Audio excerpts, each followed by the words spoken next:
Mediasi dapat dilakukan di pengadilan maupun di luar pengadilan. Mediasi yang dilakukan di pengadilan berupaya untuk mengatasi kelemahan-kelemahan proses penyelesaian sengketa melalui proses persidangan yang dikenal sebagai proses yang panjang, mahal, dan karena memiliki kewenangan memutus, putusan pengadilan dianggap tidak menciptakan win-win solution bagi para pihak. Mahkamah Agung pada tanggal 4 Februari 2016 mengesahkan Peraturan Mahkamah Agung Nomor 1 Tahun 2016 tentang prosedur mediasi di pengadilan. Perma ini adalah perma terbaru yang mengatur tentang prosedur mediasi di pengadilan dan menggantikan Perma Nomor 1 Tahun 2008 tentang prosedur mediasi di pengadilan yang lama. Terdapat 4 jenis mediasi yang diatur dalam Perma Nomor 1 Tahun 2016, yaitu: pertama, mediasi wajib; kedua, mediasi sukarela pada tahap pemeriksaan perkara dan pada tahap upaya hukum. Mediasi wajib di pengadilan dilaksanakan di saat awal persidangan sebelum gugatan dibacakan. Secara garis besar, prosedur mediasi wajib mencakup 1. Tahapan pramediasi, 2. Tahapan proses mediasi, 3. Tahapan akhir proses mediasi. Mari kita lihat satu persatu proses mediasi. Tahapan pramediasi.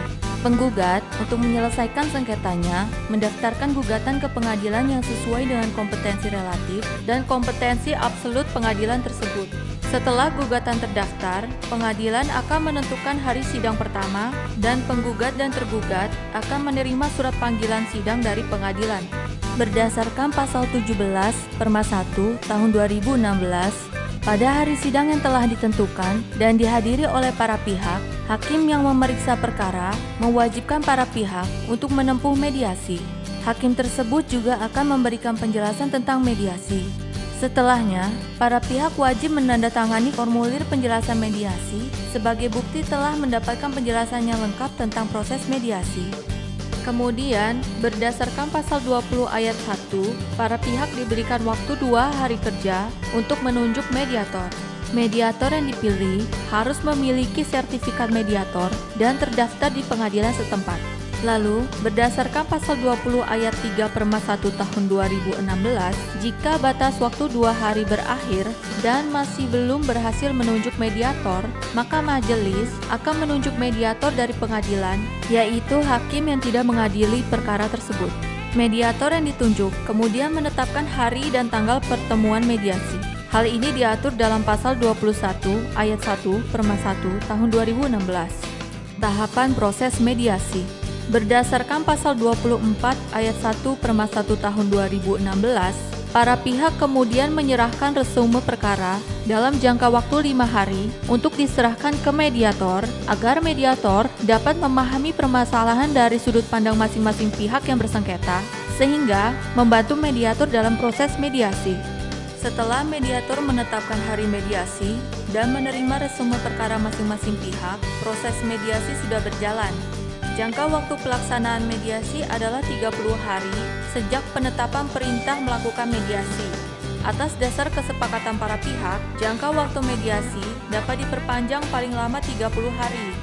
Hal ini diatur dalam pasal 24 ayat 2 dan 3 Perma 1 Tahun 2016. Berdasarkan pasal 25 Perma 1 Tahun 2016, materi perundingan mediasi tidak terbatas pada apa yang tercantum dalam gugatan saja.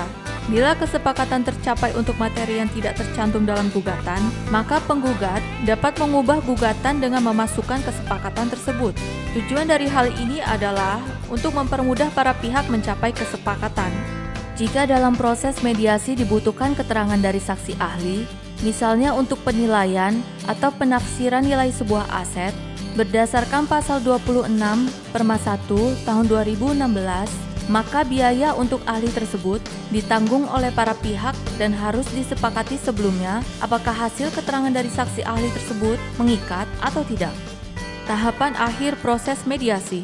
Berdasarkan pasal 27 Perma 1 Tahun 2016, jika proses mediasi berhasil, maka para pihak dapat memilih untuk 1. Membuat kesepakatan perdamaian dan dikuatkan dengan akta perdamaian melalui putusan majelis hakim.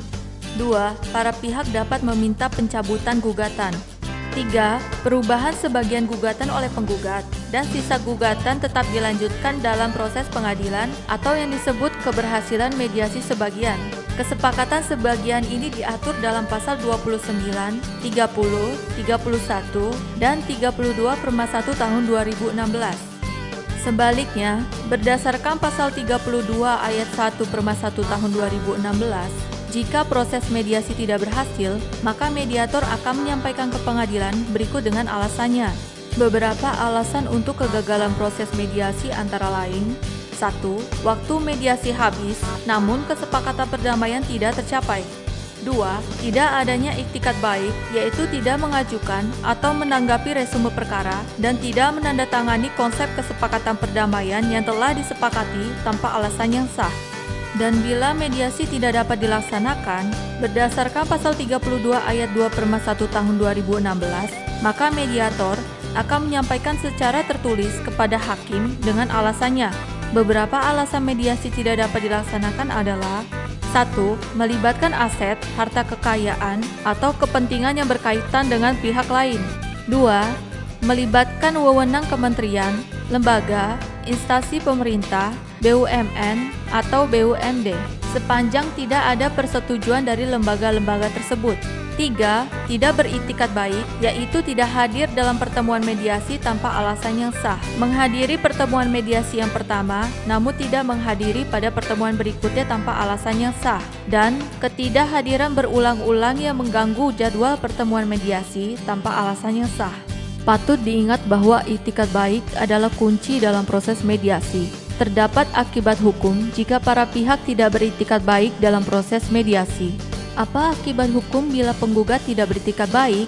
Berdasarkan pasal 22 Perma 1 tahun 2016, penggugat yang tidak beriktikat baik, gugatannya dinyatakan tidak dapat diterima atau NO dan wajib membayar biaya mediasi.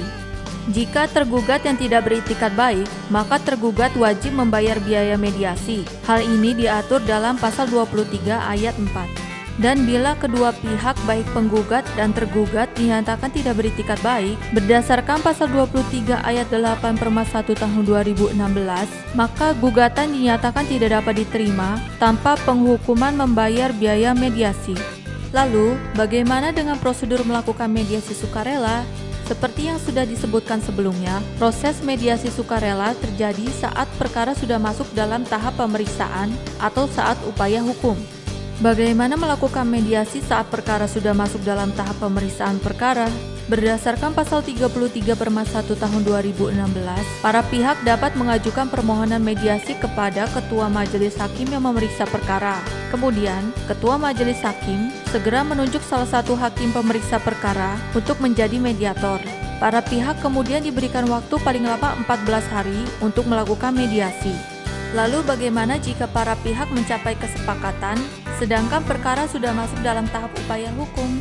Patut diingat bahwa upaya perdamaian dapat ditempuh selama sepanjang perkara sudah diputus pada pengadilan tingkat pertama dan belum diputus di tahap upaya hukum.